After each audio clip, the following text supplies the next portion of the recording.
Pues arrancamos nuestro primer bloque.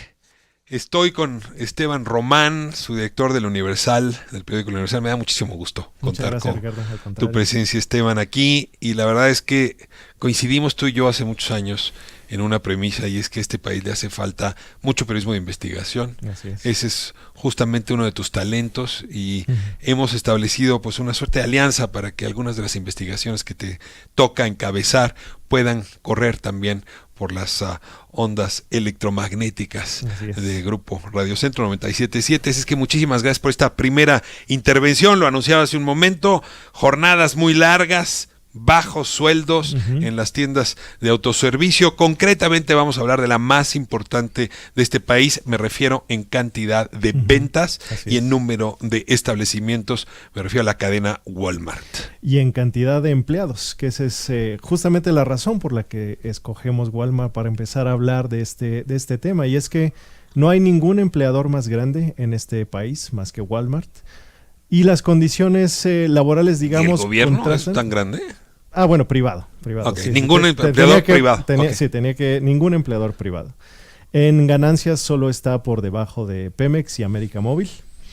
Entonces, tiene mucha relevancia hablar sobre esta empresa, y particularmente porque a la hora de contrastar con sus ganancias y con lo mucho que le aporta a Walmart Global, la división de México, porque las ganancias netas, la utilidad neta de Walmart México es de 6%, en tanto que la global es 3%, es decir, como casi todas las empresas globales, curiosamente este es algo que podemos ver una constante, ¿no?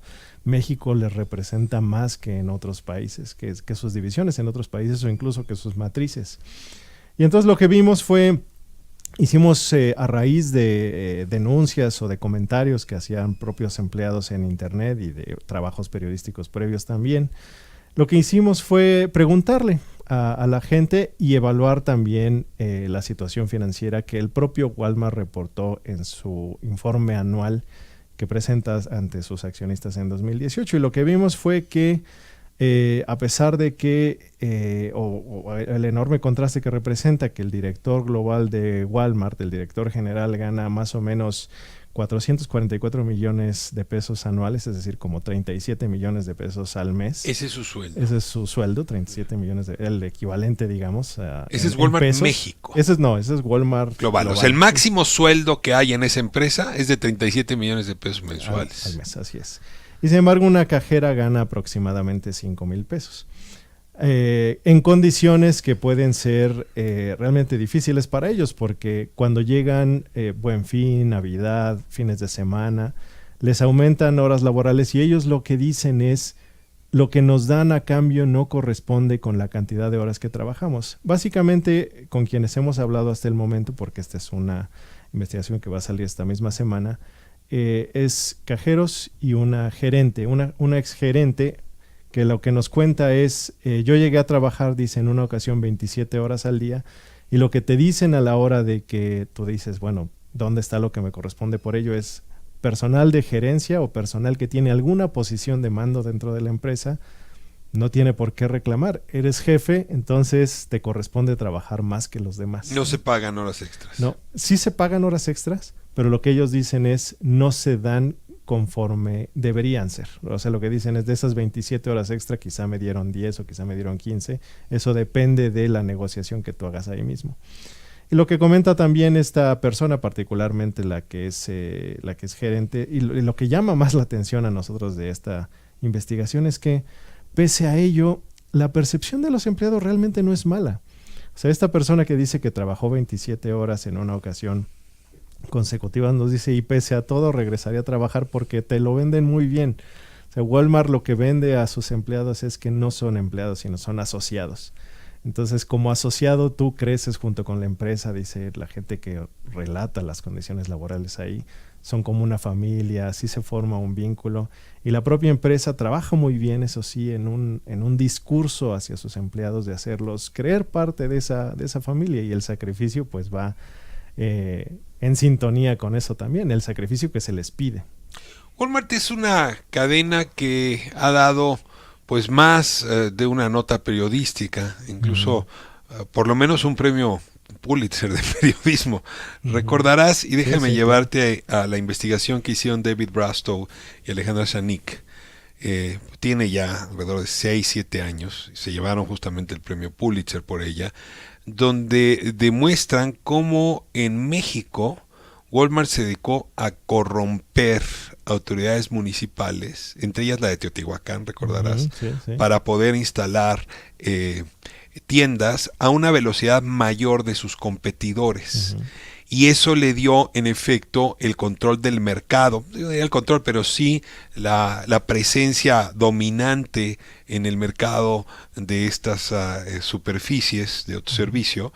Y al lograr consolidar México, hizo que Walmart en el mundo creciera enormemente sus ingresos y también su posición en el globo.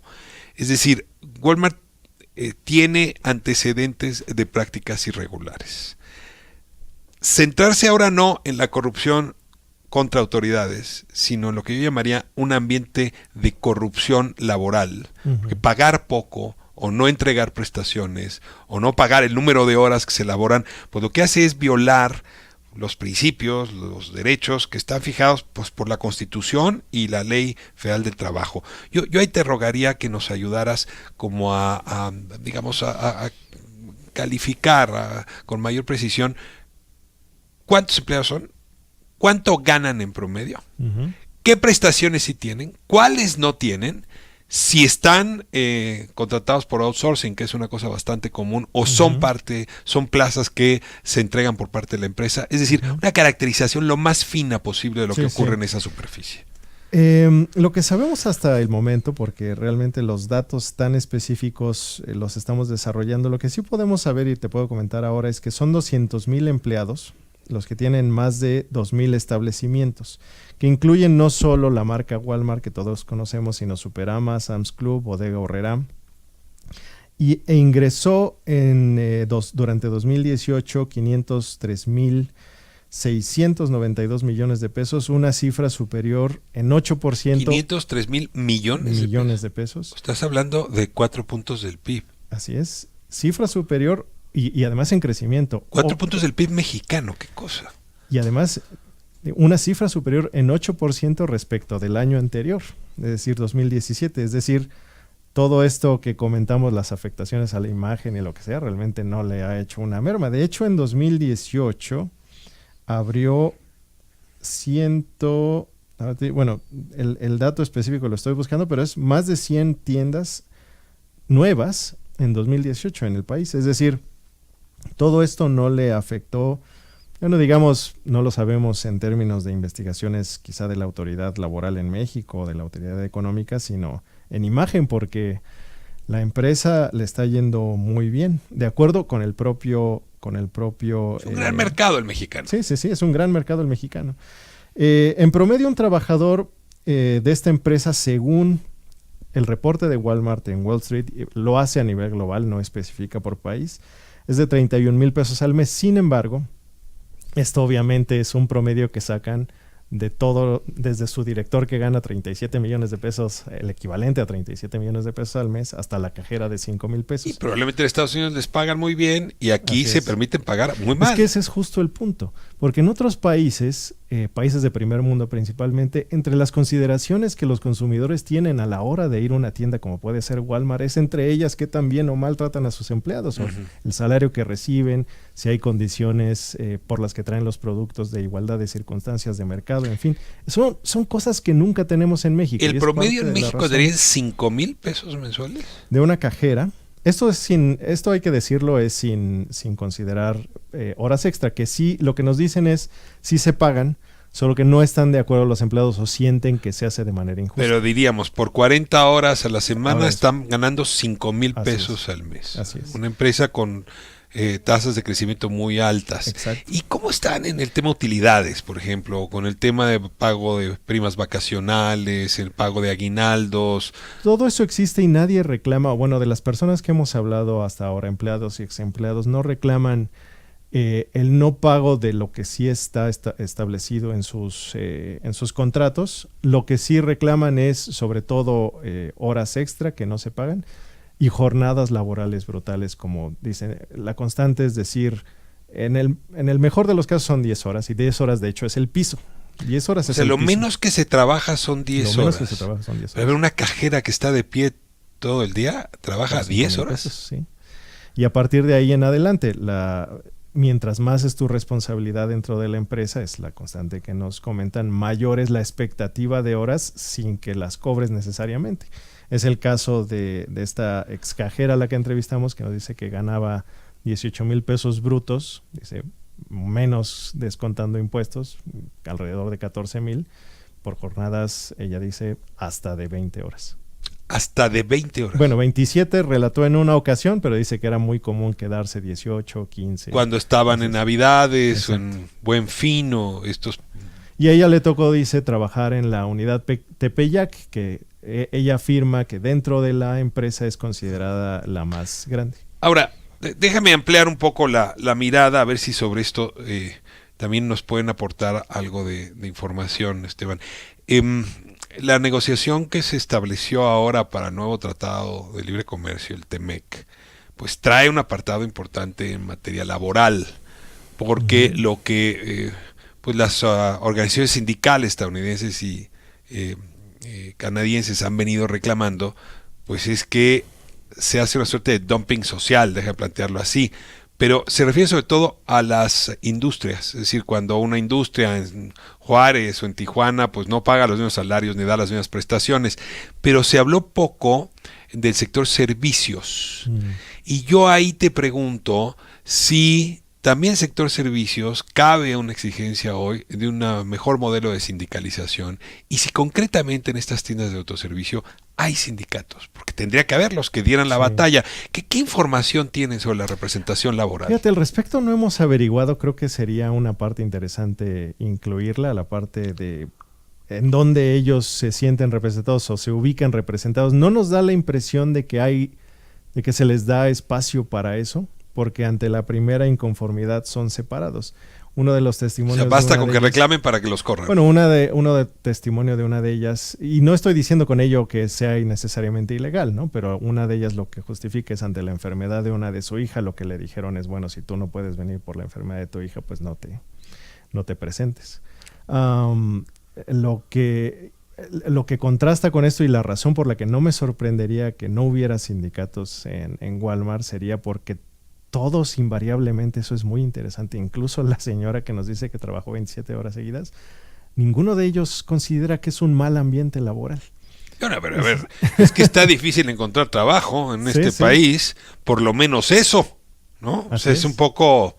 Es terrible lo que estoy diciendo, pero es que por lo menos tener un espacio laboral donde te pagan 5,000. Ahora, también, sí, habla de la situación económica, pero supongo que también habla de una tolerancia extraordinaria que tenemos los mexicanos por el trabajo largo. Digo, no por nada estamos en el sótano de la OCDE dentro de los países, dentro de los empleados que más horas están trabajando.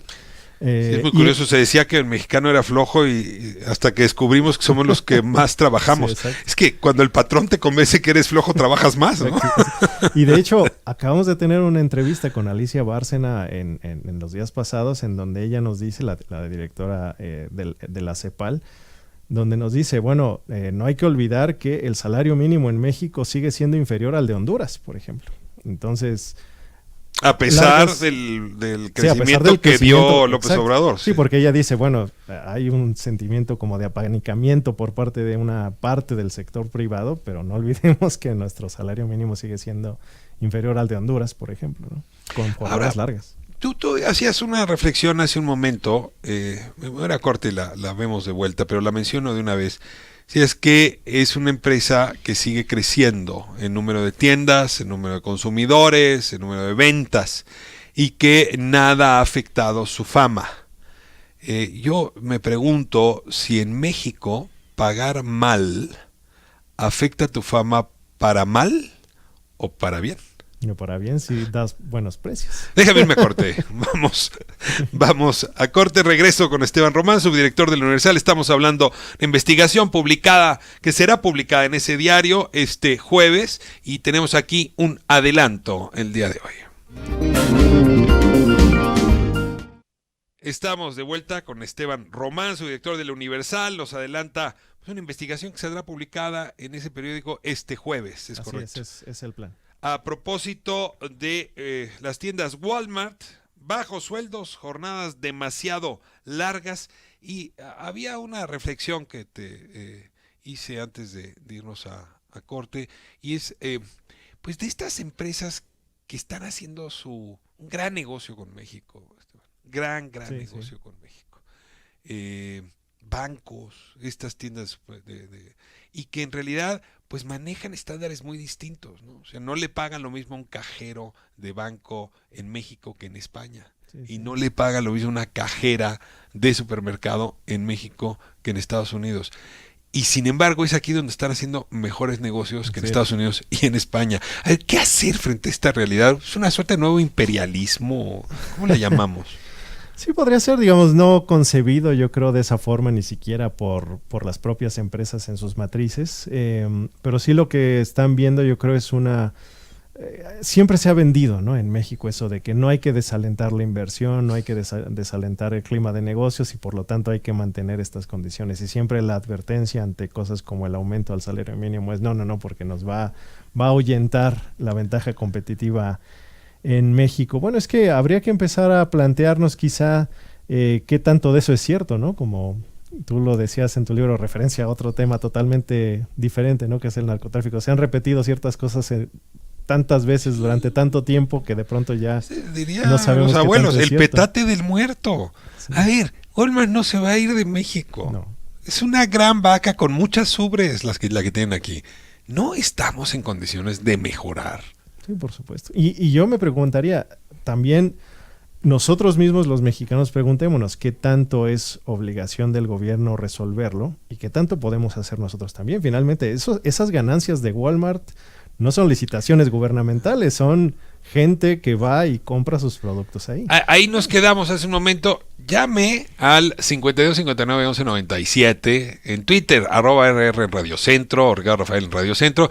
A ver, la pregunta es, ¿dejaría usted de ir a una tienda porque le pagan mal a sus trabajadores? O sea, ¿se enojaría usted porque los precios suban tantito si a cambio le dan mejores prestaciones a la cajera, al que carga los refrescos, al que administra y arregla los anaqueles? A ver, te pregunto porque decías tú hace un momento, pues Walmart no deja de crecer y al mismo tiempo sí hay manchas en su currícula y pareciera que no sancionamos moralmente, no sancionamos con los pies, para decirlo más claramente, no dejamos de ir a los establecimientos donde hay maltrato laboral. Sí, digo, en Estados Unidos o en Europa, por ejemplo, discusiones en torno a una campaña publicitaria discriminatoria, por decir algo, contra un sector de la población. Eso es suficiente para que haya una reacción por parte de los consumidores.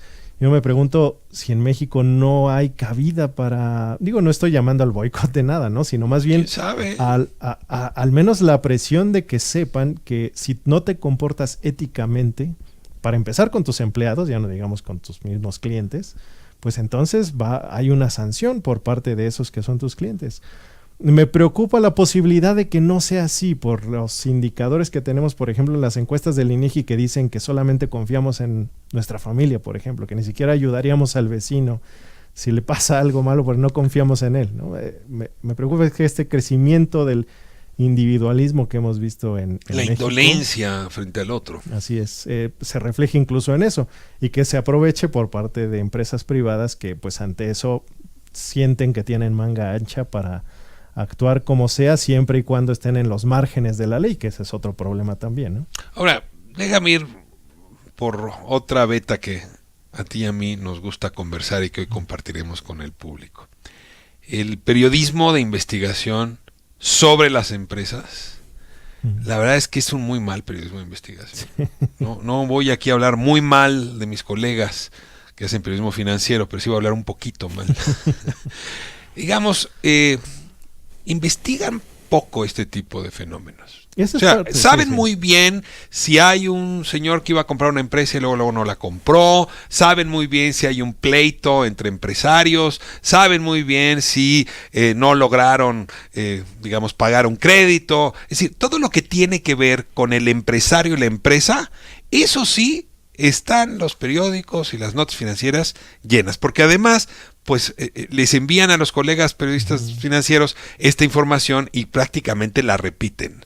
Y a veces diera la impresión de que les pagan para que las repitan muy fuerte. Sí. Pero cuando hay que hacer esta otra investigación, que no es la del lado del capital, sino del lado del trabajo, cómo están los empleos, ¿no?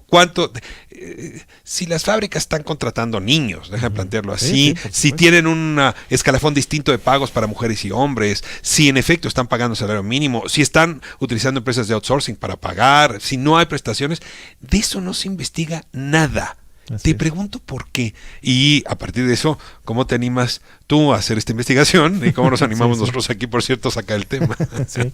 Bueno, creo que hay varios factores. Uno de ellos creo que es la costumbre, o más bien el incentivo que tiene el periodista y los propios medios de comunicación, y la atención que reciben por parte del público es mayor cuando la crítica se dirige hacia el gobierno, porque la concepción del propio mexicano es de que papá gobierno lo resuelve, lo hace y lo puede todo, ¿no? Creo que es... Y es responsable de que una empresa pague mal o explote a la gente. Exacto. Siempre el gobierno es responsable. Exacto. Entonces, en ese sentido, para un periodista es más sexy, digámoslo así, ir a buscar la responsabilidad gubernamental más que el de una empresa, porque el público va a responder mejor ante esa acusación. Esa sería mi primera hipótesis, ¿no? A ver, déjame seguir abordando sobre tu hipótesis. La forma como se está pensando resolver la desigualdad en este país y combatir los niveles de pobreza es entregando apoyos financieros sin condición a las personas más vulnerables. Yo no voy a oponerme a esa política, pero ciertamente si se lograra nivelar mejor los pagos con un empleador como Walmart, el beneficio sería más rápido, más contundente. Y yo ahí me pregunto por qué se apuesta a la primera fórmula casi como la única solución y no a la segunda. Es decir, sí, déjame plantearlo así, una autoridad que llama a la mesa a los empleadores y le dice, no podemos seguir teniendo el mercado interno tan deprimido. Ya, olvídese por cuestiones morales. Vamos a quitar las cuestiones morales enfrente, las cuestiones éticas. No podemos tener tan bajos los salarios porque entonces el consumo es muy bajo y entonces este país no crece. No veo a la Secretaría de Economía haciendo esto, no veo al gobierno haciendo este llamado, no veo al Consejo Mexicano de Hombres de Negocios o el Consejo Coordinador Empresarial jugando esta carta todavía. Creo que en el origen es eso, Ricardo, es que no existe la concepción dentro de la gente, ni siquiera creo que esté interiorizado dentro de los mexicanos esta noción de que en realidad el sector privado es el que emplea a 8 de cada 10 personas en el país. O sea, no creo que la gente lo dimensione y tenga presente eso, ¿no? Está esta concepción de que el gobierno lo resuelve todo. Entonces, si entiendes muy bien esta otra cifra, si entiendes el poder enorme que tienen las empresas en cambiar el crecimiento de un país, en cambiar la situación social de un país, creo que solo entonces lo exigiríamos. Es un círculo vicioso ahí también. Como nadie lo exige desde abajo, pues secretarías de gobierno y las propias empresas pueden vender más bien ante el público otro tipo de cosas, como precios más baratos en el caso de la industria, de la economía privada, y en el caso del gobierno, pues beneficios sociales, pensiones para adultos mayores y demás, ¿no? Yo lo que me pregunto, y perdón que regrese al tema, es si la nueva legislación laboral va a obligar una reformulación del sindicalismo en México, y pues en efecto estas cajeras a las que haces referencia, ¿no? Los empleados en general de estas grandes empresas puedan tener una mejor negociación con sus patrones. Eso todavía está por verse, no sé si tienes alguna idea de hacia dónde se va a mover esto, pero probablemente desde la media periodística valdría la pena ver si se reorganiza el mundo del trabajo. Claro. Ahora, continuando con eso, esa es una de las razones, y la otra, por supuesto, es que pues al no haber esos incentivos como medio, como redacción periodística, como periodista te cuestionas, ¿no? ¿Qué tanto voy a realizar una investigación que pueda resultar en una enemistad con el medio, que pueda reducirme posibles ingresos publicitarios posteriores si la recompensa entre el público es poca, ¿no? Y eso lo digo suponiendo porque como nunca se ha hecho, y ese es parte del incentivo de hacerlo ahora, como nunca se ha hecho hacia atrás, pues es difícil saber qué tantas son las incentivos y repercusiones, ¿no? ¿Qué otras empresas así del volumen de Walmart valdría la pena revisar, observar? Pues yo creo que podemos empezar con las más grandes. Justamente decía que el primer empleador solamente Walmart, el primer empleador solamente después de América Móvil y Pemex. El orden es al revés, Pemex y América Móvil. Quizá podríamos empezar con el segundo. O sea, valdría la pena revisar América Móvil, que por cierto, esa empresa tiene dueños españoles. Así es. Bueno, a ver, Ricardo Rafael, no solo Walmart es esclavista, también Soriana, tiene 3 turnos laborales, el de la mañana sale a las 14 horas y no lo dejan retirarse hasta las 17 horas. Los del turno de en medio entran a las 11 y los obligan a salir a las 21 horas. Y el de la tarde entra a las 14 y sale a las 23 horas. Sin importar que ya no haya transporte los días festivos, sábados y domingos. Es un caos para llegar a sus domicilios sin importar el riesgo de las mujeres pagando el sueldo mínimo. Ricardo Rafael dice Michelle Peña de Tlalpan, el sistema que tiene Walmart es lo que implementó el PRI. Y con todo, la venta de negocios al extranjero mediante el neoliberalismo de un extranjero rico y un México pobre. Dice Alejandro Lluvere, del Álvaro Obregón, realmente todos los días somos saqueados los que vamos a Walmart, se roban los centavos del cambio. Roberto Martínez, de Azcapotzalco, en el Walmart están explotando a los mexicanos a través de sus falsas promociones, todos sus productos tienen un sobreprecio. Irma Lara, de 56 años, ya no debería existir el salario mínimo, sino el salario digno de acuerdo al artículo 123 constitucional. La empresa Walmart explota a los adultos mayores porque ni sueldo les da. Es que en efecto no estábamos hablando de los que al final... Sí, es que ellos no están contabilizados como empleados dentro de este esquema. Irma Lara, estoy de acuerdo con un boicot. Yo por eso no voy y les compro. Oye, pues ni una llamada de defensa, ¿eh? Sí, a ver, reacciona a estos comentarios, Esteban. Bueno, en general es difícil defender a una empresa grande cuando no ves este tipo de retroalimentación hacia los empleados, ¿no? Lo que yo tengo la duda no es para cuestionar al público ni es para cuestionar a los que nos ven, pero hay un fenómeno que fue descrito en alguna ocasión, no recuerdo, Michael Gladwell en alguna ocasión lo escribió en The New Yorker, que era Small Change, lo describió en ese artículo diciendo que en esta época de las redes sociales uno está muy dispuesto a quejarse en Twitter y demás, pero eso está lejos de generar una acción a la hora de realmente salir a la calle y hacer algo. No es que dude de la voluntad de los mexicanos de hacer este tipo de cosas, pero lo que yo digo es, habría que empezar a demostrarlo condicionándole a las empresas nuestro pago a condición de que actúen éticamente en cosas como lo laboral. Ahora, insisto, no hay suficiente información. Sí, sin duda. Celebro mucho esta investigación, pero hace 8 años que leí la última sobre Walmart. Sí, ¿no? sí. Y no ha dejado de crecer. Esteban Román, subdirector del periódico El Universal, muchas gracias por acompañarnos esta tarde. Y pues valdrá la pena escuchar las próximas investigaciones que nos traerás aquí. Traemos pensado una regularidad quincenal. Te agradezco muchísimo que compartan pues este esfuerzo que ustedes están haciendo de hacer periodismo de investigación en este espacio. Al contrario, Ricardo, muchas gracias.